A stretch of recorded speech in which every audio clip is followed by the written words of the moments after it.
বিশ্ববিদ্যালয় প্রশাসনকে দেখা যাচ্ছে অসহায়।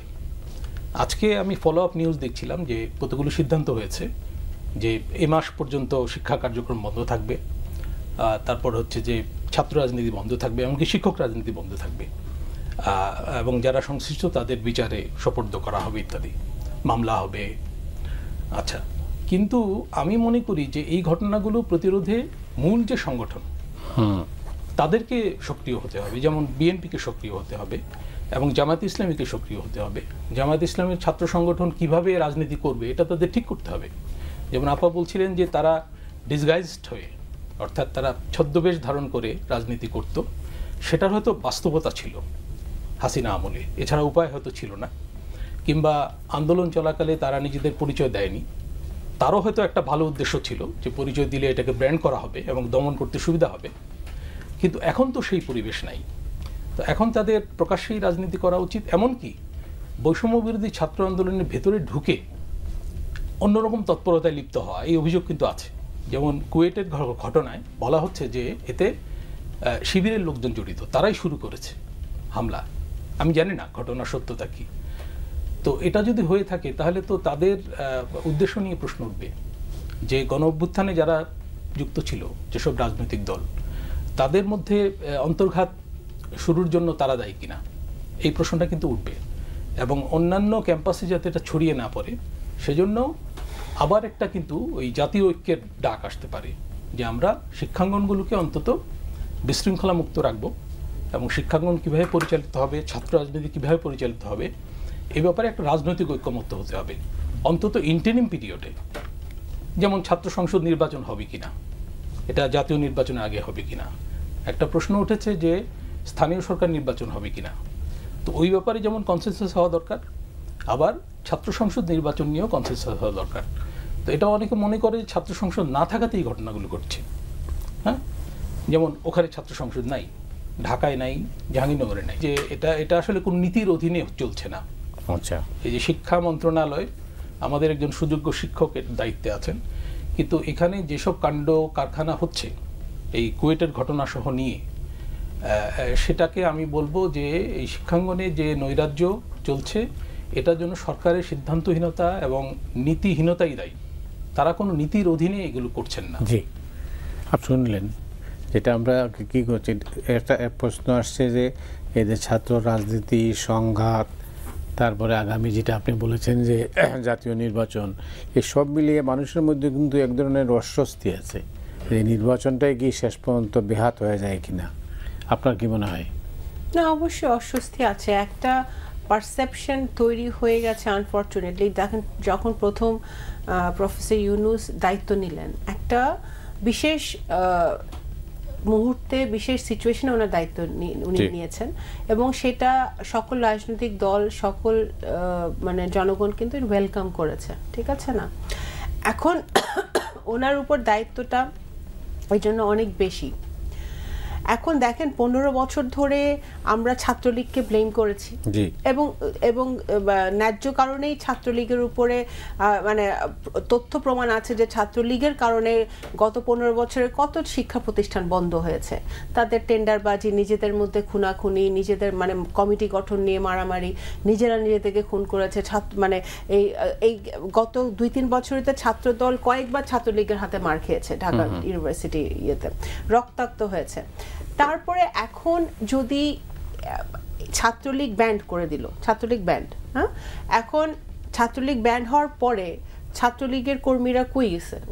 ওরা তো ওদের নেত্রীর সাথে পালাই যেতে পারে নাই, তাই না? ওরা তো বাংলাদেশে আছে। তো এখন আমার প্রশ্ন, আমার এখানে যেটা প্রশ্নটা আমি রাখতে চাই যে এরা অন্য কোনো সংগঠনে ঢোকার কোনো পায়তারা করছে নাকি, বা কোন ইন্টিগ্রেট হওয়ার চেষ্টা করছে নাকি, সেটা একটা ব্যাপার। আরেকটা ব্যাপার হচ্ছে যে আমরা যখন একটি নতুন বাংলাদেশের দিকে তাকাচ্ছি, তখন আমাদের প্রত্যেকটি ছাত্র সংগঠন সহ প্রত্যেকটি রাজনৈতিক দলেরও কিন্তু নতুনভাবে চিন্তা করতে হবে। মানুষের মনোজগতের পরিবর্তন হয়েছে, আপনি লাইক ইট অর নট। জনগণ আর সেই একই পুরানো স্টাইলের রাজনীতি, পলিটিক্যাল রিটরিক, কথাবার্তা, এগুলা শুনতে শুনতে জনগণ বিরক্ত হয়ে গেছে। এটা আমি একজন বিএনপি কর্মী হিসেবে, আপনি আমাকে ডেকেছেন, বাট বিএনপি কর্মী হয়েও এবং একজন এই দেশের নাগরিক হিসেবে আমি বলতে চাই যে মানুষ রেজাল্ট চায়, মানুষ অ্যাকচুয়ালি অ্যাকশনেবল কিছু দেখতে চায়, ঠিক আছে? তো এখন আমরা ইভেন আমার হাসিনার পলায়ন কিন্তু আমাদের প্রত্যেকটি রাজনৈতিক দলের জন্য, রাজনীতিবিদের জন্য একটা শিক্ষা। সমাজকে যেভাবে যেই জায়গায় হাসিনা রেখে গেছে, রাজনীতিকে যেভাবে যেই জায়গায় মানুষ রেখে গেছে এবং যেভাবে মানুষের একটা নৈতিক স্খলন হয়েছে এই গত 15-17 বছরে বিভিন্নভাবে বিভিন্ন জায়গায়, সেখান থেকে উত্তরণ ঘটিয়ে একটি স্বচ্ছ জবাবদিহিমূলক রাষ্ট্র, মানবিক রাষ্ট্র গড়তে সময় লাগবে, এই স্থিতিশীলতা আসতে সময় লাগবে। আমাদের ধৈর্য ধারণ করতে হবে, কিন্তু একই সাথে আমাদের তো একসাথে কাজ করার একটা আন্তরিকতা থাকতে হবে। আমি যদি এখনই হাসিনা চলে গেছে, আওয়ামী লীগ ইকোনমির 12টা বাজিয়ে দিয়ে গেছে, দেশের 12টা বাজিয়ে দিয়ে গেছে, জুডিশিয়ারির 12টা বাজিয়ে দিয়ে গেছে, তারপরে এগুলো থেকে এখন আজকেও পত্রিকায় আসছে দুর্নীতি কিন্তু কমে নাই। ইভেন বিচার বিভাগেও দুর্নীতি হচ্ছে, টাকা দিয়ে মানুষের নিচের লেভেলে পয়সা নিচ্ছে। বিভিন্ন আমরা যেহেতু ছোটোখাটো ব্যবসায়ের সাথে জড়িত, আমাদের বিভিন্ন ছোট ব্যবসায়ী বলেন, বড় ব্যবসায়ীর সাথে কথা হয়, দুর্নীতি কমাইতে পারে নাই। কেন পারে নাই? আমি আপনাকে বলি, ওরা ডেভিল হান্ট করতেছে না, ভালো কথা, ডেভিল হান্ট করতেছে। ইউনূস সাহেবের আশেপাশে এখনো বহুত ডেভিল আছে, প্রত্যেকটা সচিবালয়ে ডেভিল আছে। ডেভিল কিরকম? এই যে যারা দুর্নীতির সাথে জড়িত ছিল, যারা টাকা পাচার করেছিল, যারা গুলির অর্ডার দিয়েছে এবং চেয়ে চেয়ে দেখেছে, যারা আয়নাঘরের আছে তারা জানে, আয়নাঘরের সাক্ষী যারা, এরকম বহু লোক এখনো রয়ে গেছে বিভিন্ন সচিবালয়ে। এদের জন্য যদি এই উপদেষ্টারা চেষ্টাও করে, তাও তারা কিছু মানে ফলপ্রসূ কিছু করতে পারবে না। বাস্তবতা হচ্ছে এটা। তাহলে আমরা কি পেলাম? আমরা পেলাম হলো, আমরা এতটুকুই পেলাম যে হাসিনা ভারতে গিয়ে বসে আছে, এটা এতটুকু পাইলাম। আর যদি বাকিটা পেতে হয় তাহলে আমাদের প্রত্যেকটা রাজনৈতিক দলের আন্তরিকতা সহ কাজ করতে হবে, যে আমরা প্রথমে একটি গণতান্ত্রিক সরকার, একটি দুর্নীতিমুক্ত পার্লামেন্ট, একটা স্বচ্ছ শক্তিশালী পার্লামেন্ট আমরা তৈরি করি, যে পার্লামেন্টের মাধ্যমে সারা বাংলাদেশে আইন প্রণীত হবে এবং বাংলাদেশটা চলবে। সেই জায়গায় যদি আমরা যেতে না পারি, সংস্কার, হ্যাঁ, আমাদের নির্বাচন কমিশন সংস্কার, বিচার বিভাগ সংস্কার, দুদকের সংস্কার, জনপ্রশাসনের সংস্কার, সবই দরকার, প্রত্যেকটা ক্ষেত্রে সংস্কার দরকার। কিন্তু সব সংস্কার তো ভাই ইউনূস সাহেব করতে পারবে না, তাদের সেই ম্যান্ডেটও নাই। উনি যখন আসছিলেন, উনি কিন্তু বলছিলেন যে আমি নির্বাচনটা, একটি সুন্দর নির্বাচন দিতে চাই।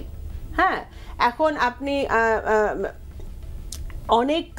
অনেক স্টেক হোল্ডার এখন মাঠে নেমেছে, অনেক ধরনের কথা বলছে, এবং এই ছাত্র জনতা যারা মাঠে ছিল তাদের প্রতি শ্রদ্ধা রেখে আমি বলতে চাই, তারা যা করেছে বা করছে, তাদের দেশপ্রেম থেকে, প্যাট্রিয়টিজম থেকেই কিন্তু তারা করেছে, তাতে কোনো সন্দেহ নাই। কিন্তু যদি এখন আমরা দেশটাকে সঠিক পথে ধাবিত না করে এটার ক্রেডিট নেওয়ার জন্য ব্যস্ত হয়ে যায়, যে কে এটার জন্য মানে কে রেভলিউশনটা করলো, তো বিএনপি 15 বছর ধরে তো কি করলো? তো বিএনপি এতগুলো লোক যে খুন হইলো, গুম হইলো, বেগম খালেদা জিয়া মিথ্যা মামলায় জেলে গেল, অসুস্থ হইলো, তারেক রহমান সাহেব এতগুলা মিথ্যা মামলা হলো, উনি অসুস্থ হলেন, আমাদের মহাসচিব 10 বার জেলে গেল শেখ হাসিনার সময়, আমাদের এতগুলা লোকের নামে মামলা হলো।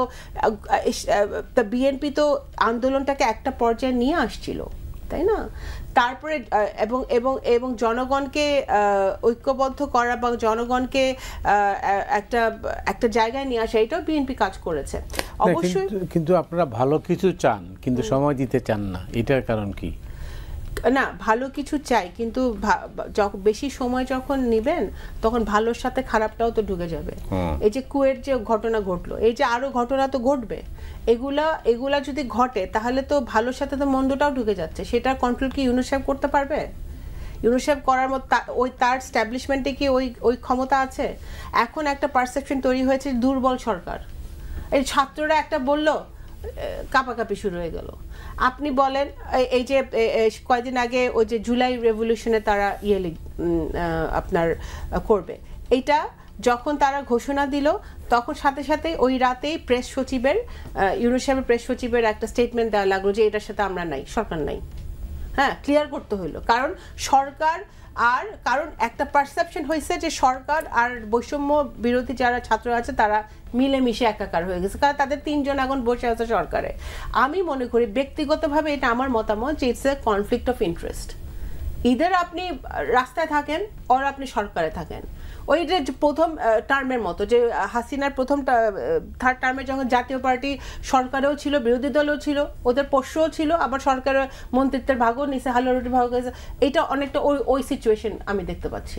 তো সুতরাং এই জায়গাগুলো অ্যাড্রেস করতে হবে আমাদের। ছাত্রদেরকে তাদের ডিমান্ড আছে, তারা দেশের কাজ করতে চায়, দেশের জন্য কাজ করতে চায়, এটা আমরা ওয়েলকাম করি। তারা রাজনৈতিক দল করবে, এটাও আমরা সাধুবাদ জানাই।